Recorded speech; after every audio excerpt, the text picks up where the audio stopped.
Welcome to Tracing Your Family Roots. My name is Arlene Sachs. This is Chuck Mason, and we're here to welcome Carol Kostakos. Thank you so much for coming, Carol. Thank you. Carol's going to talk to us about collaborating.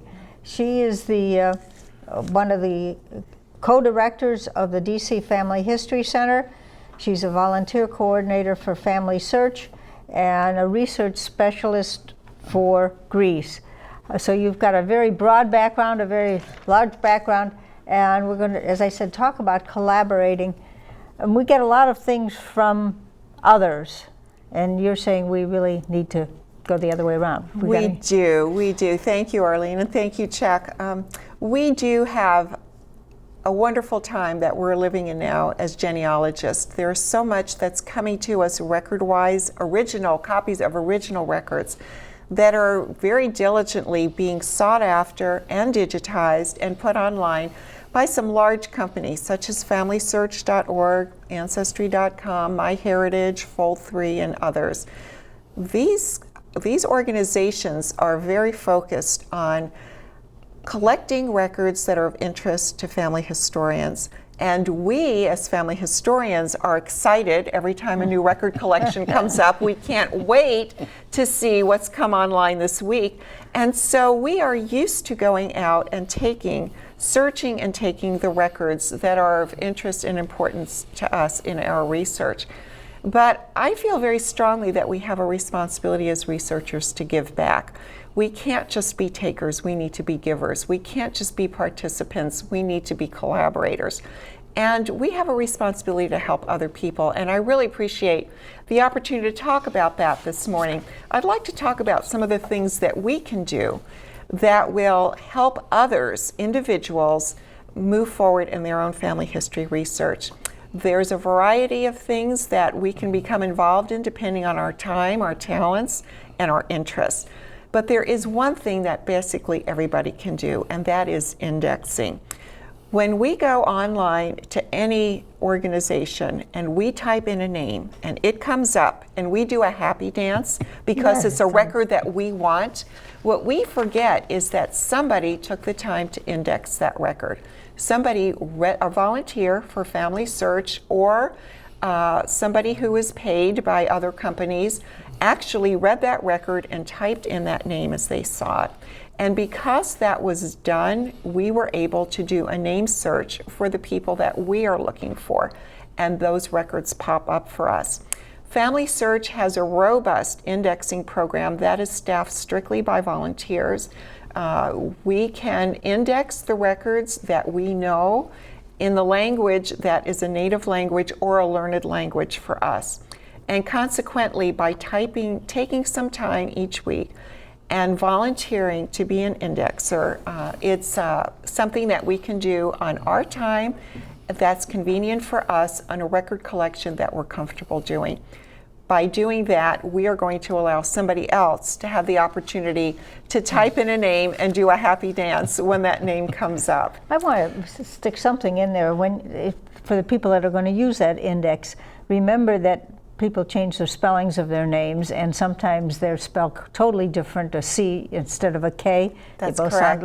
So that when you are looking at the index, if you don't find what you're looking for, try different spellings, or if it's possible, just partial spellings and see if the name comes up that way. Yes, wildcard searches, and now you can even designate whether you want to do an exact search. Usually most websites have a box that says exact search, or on Ancestry.com there's a slider where you slide whether you want from a fuzzy search all the way up to an exact search. So yes, absolutely. Well, one of the things that I like about Ancestry is if you have a unique first name, you can do a search. Yes.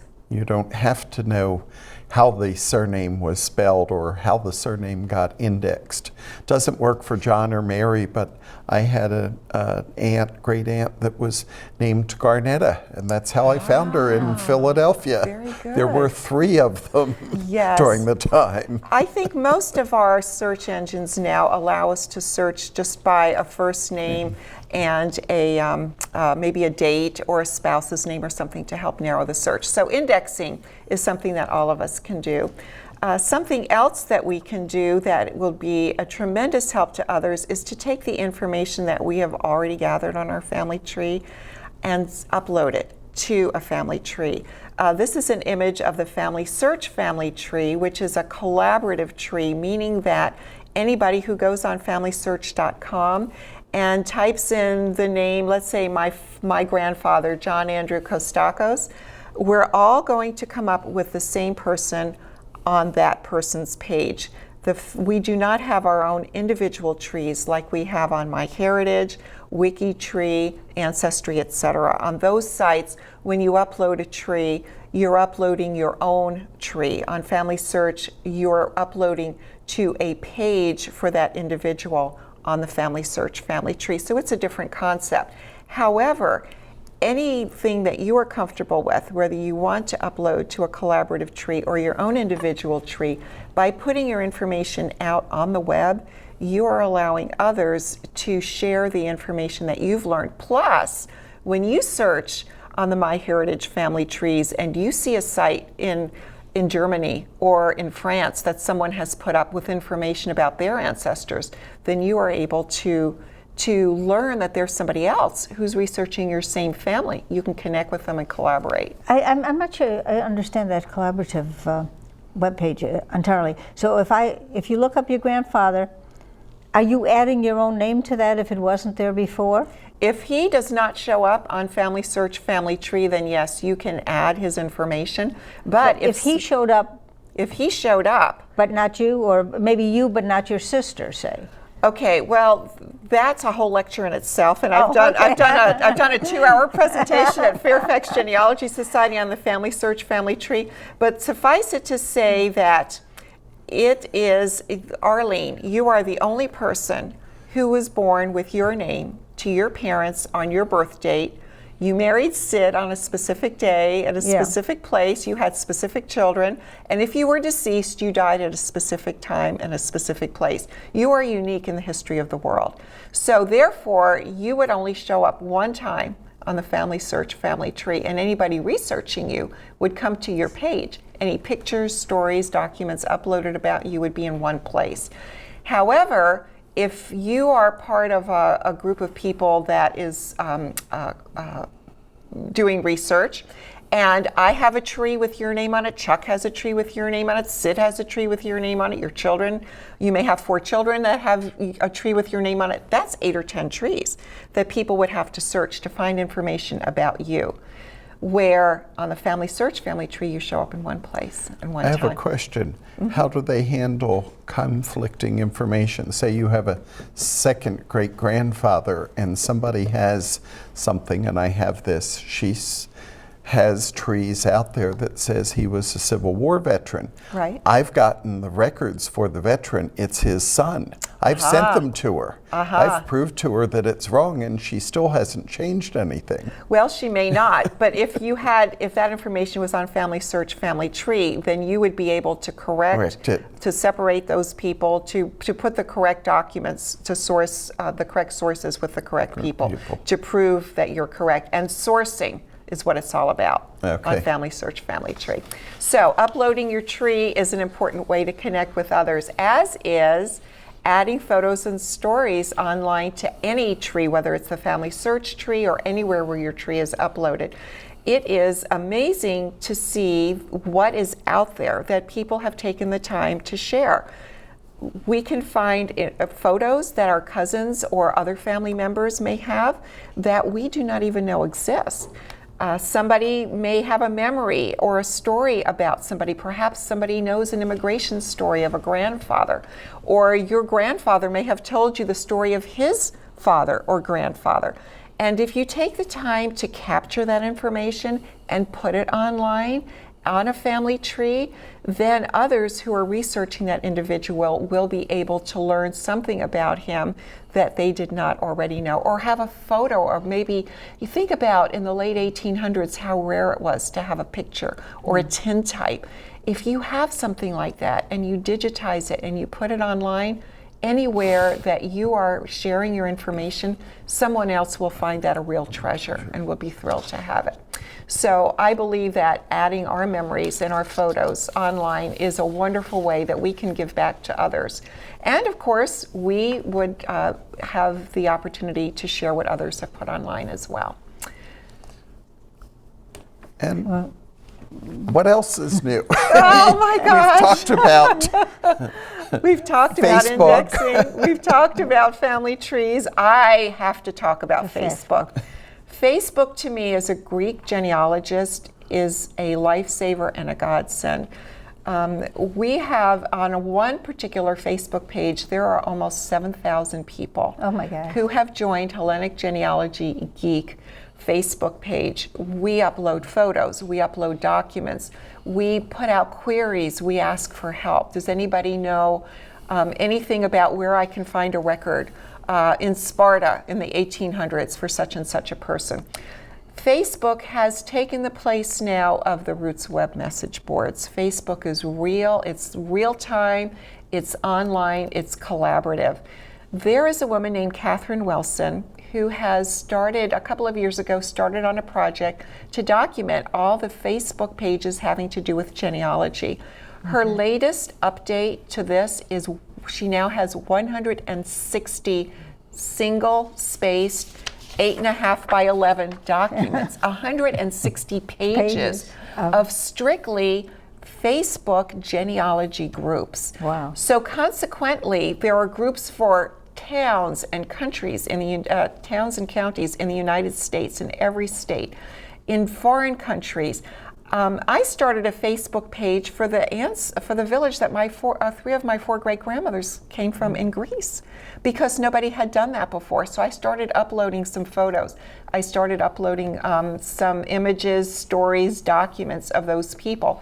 I added my cousins, and now we are finding other people who are doing searches for that particular village in Greece who are coming to that page.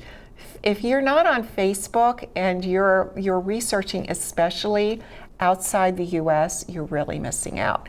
Lots of young people are on Facebook.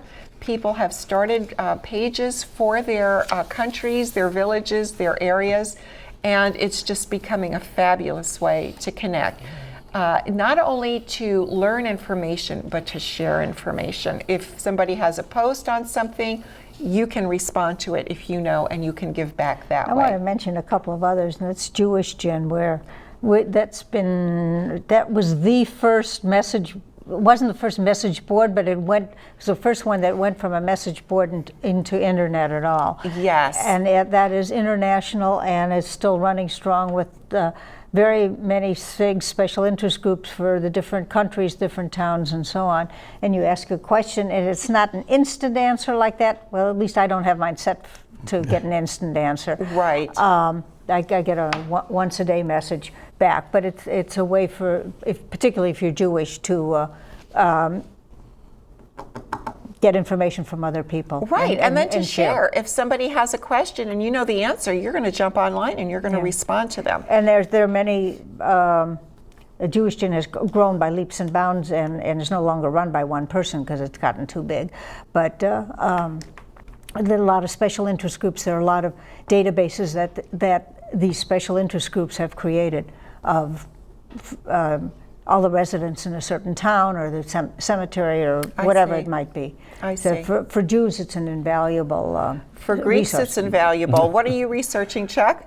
Germany and Germany. British Isles. And British Isles, it's invaluable for that as well. Not quite as unique as the two of you. No, but the fact is that the collaboration is taking place, and so we can be part of that conversation when we participate. And for people that are not on Facebook, because I do give presentations on this, I tell them just, if you don't want to use your real name, make up a pseudonym, but get online and see what's happening out there and participate as well. There are the message boards, the Roots Web message boards that many of us used 5-8 years ago. Those threads are still active and live. And if there is something that you see there, if you've done a search on a name or particular type of like Quaker research, if you're looking for a specific area in the world and you see a thread on that and someone's asked a question, jump on board and answer it. And you never know how late or how long after. I had a student recently said, I put a message up on a message board 7 years ago and I never heard anything, and I just had somebody reply. That's right. Like That's 2 weeks before class. So as long as I said to her, I said, obviously you haven't changed your email address. That's and she correct. said, no, as long as you haven't changed that, That's they're important. out there and people will find. That's why I've tried not to change mine. I've had to twice, but Yes.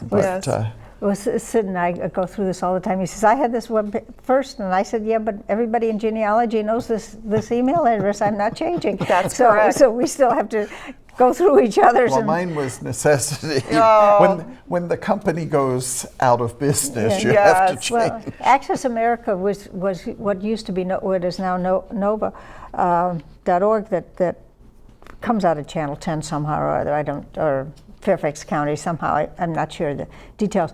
But somebody wrote to me about a year after they had said they had dropped the Access America name. I see. And we're now using Nova, and it still got to me. It still got to you, yeah. And I was glad he had reestablished contact. Right. Well, those message boards are alive and well, and so we can participate through them. There are websites set up. One that I had come across recently and signed up for was Random Acts of Genealogical Kindness. It's a way that you can give back in the area that you're living in, especially those of us that are in the East Coast metropolitan areas. We have access to repositories that people around the country don't have. As a volunteer at the National Archives, I signed up on this website to do lookups for people at NARA in DC when I'm there on Mondays. So we can give back by looking for opportunities like this to share doing something for someone in the area that we're in. We can also participate through our state and county archives. We can volunteer to help there with record preservation and with help that they may need for people coming in and working as volunteers. We can also sign up with them to do lookups for others.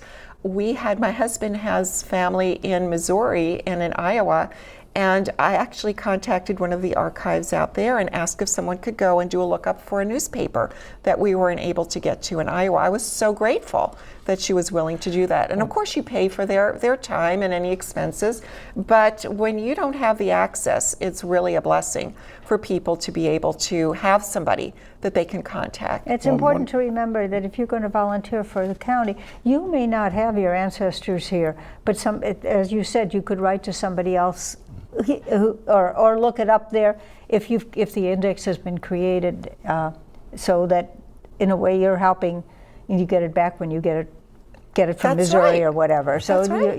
your indexing doesn't necessarily have to be your own material. Right. One of the other things that kind of goes along with your random acts of kindness that people may not be aware of is on Find a Grave, with people going out and actually taking pictures of a particular tombstone or marker when somebody Absolutely. would like to have a picture. More and more I'm seeing pictures being posted, but still not every listing has a picture on it. But that's one of the things that I've done a couple of times, and I've had a couple of people have done for me. Mm-hmm. And my husband is a volunteer for Find a Grave and Billion Graves. We've both gone out and done the Billion Graves. So that is a wonderful way to give back. Our local genealogy societies need help. I found online, Baltimore County Genealogy Society, a big sign, volunteers needed. They are digitizing and indexing marriage records at the Hall of Records in Annapolis, and we all know how important marriage records are.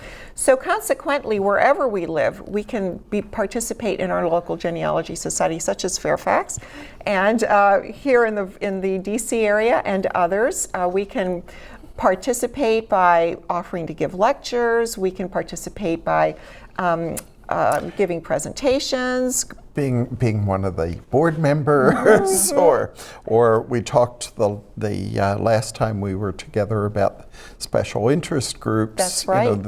Being the leader or participating in some of those activities gives you a chance to do something that benefits people. It may not specifically benefit them down to individual ancestors, but any of those kinds of things are helpful to keep the organizations running. Absolutely, absolutely. We do need to do our part there. We were just talking about Find a Grave and Billion Graves, and not only can we go out and take the photos. Are those two different sites? They are two different sites. Why don't they get together? Well, have they duplicated each other much or at all, or do you know? Not that I don't know. I don't know. I've heard about Billion Graves, and then I go home and what was the name of that? Right. I keep forgetting about it, so I haven't checked it out.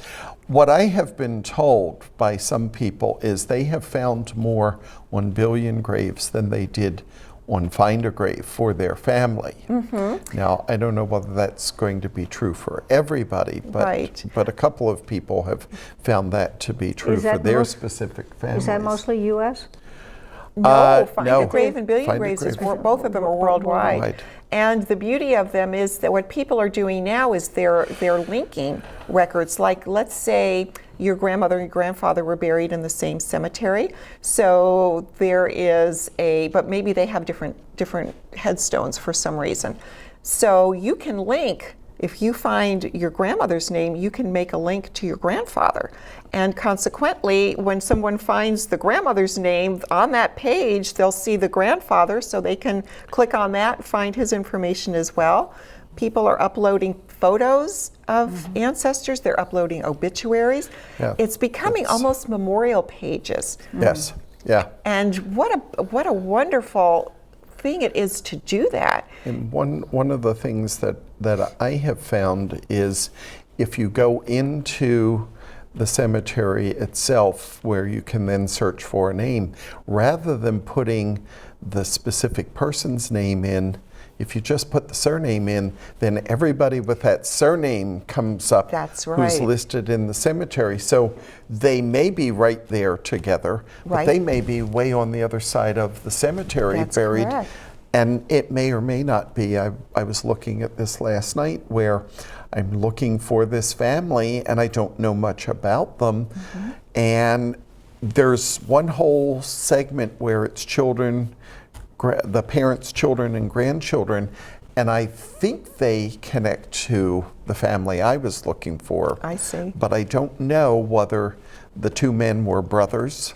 I think they may be, but it opened up a new window for me to go look and see, did he have a brother? Because we're talking my fourth great grandparents, so I don't really know much about them prior to the Revolutionary War. And why were you able to find those? Because somebody took the picture and linked them. And they did happen to have pictures, but somebody put the information in. Right. That's the main thing. A volunteer did. Yeah. So another important way to give back in the community.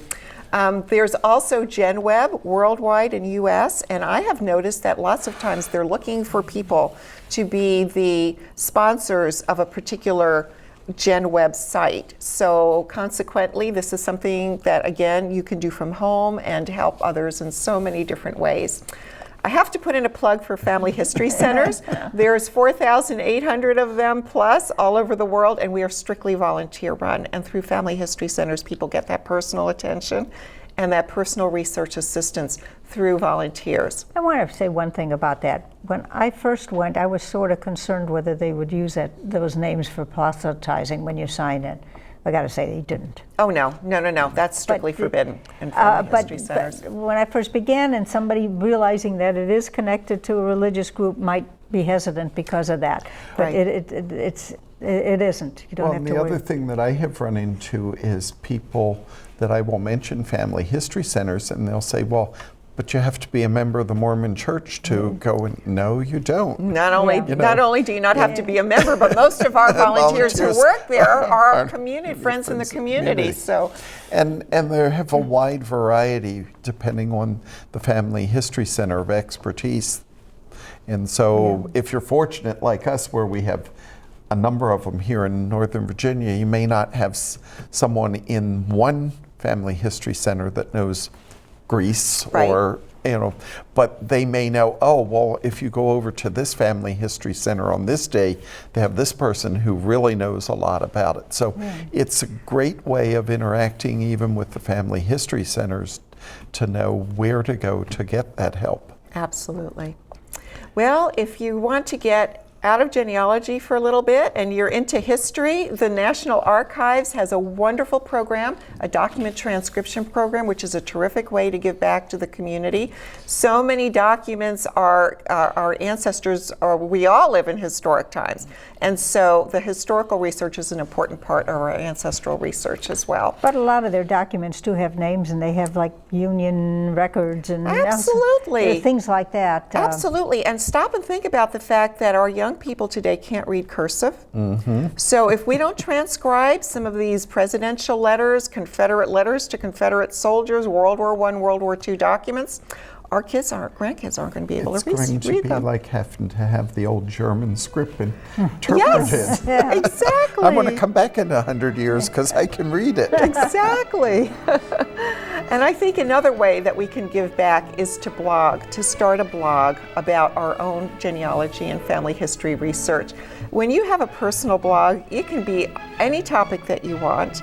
You can focus on a general topic, you can focus on a specific topic. And search engines such as Google and Bing will pick up. So if you're looking for John Detweiler, who lived in Carroll County, Maryland in 1800, and you have Carroll County, Maryland ancestors, and you have a blog on that, and you have Charles Detweiler somewhere in your blog, that search engine is going to pick it up. And that's a way to share your research with others as well. Just a few more seconds left, and you just want The to say last that one, of course, is YouTube. In our day and age, when everybody's life is online, we can take some of those old movies that we have on film and put them up on YouTube to share with others. Okay, and they've got a beginner's guide to YouTube listed. Absolutely. There's a YouTube video on how to start your own YouTube channel. So you have to figure out how to get into YouTube to get to the beginner's guide. Thank you very much. It gives us a lot of things to think about and how we can help others as well. Thank you.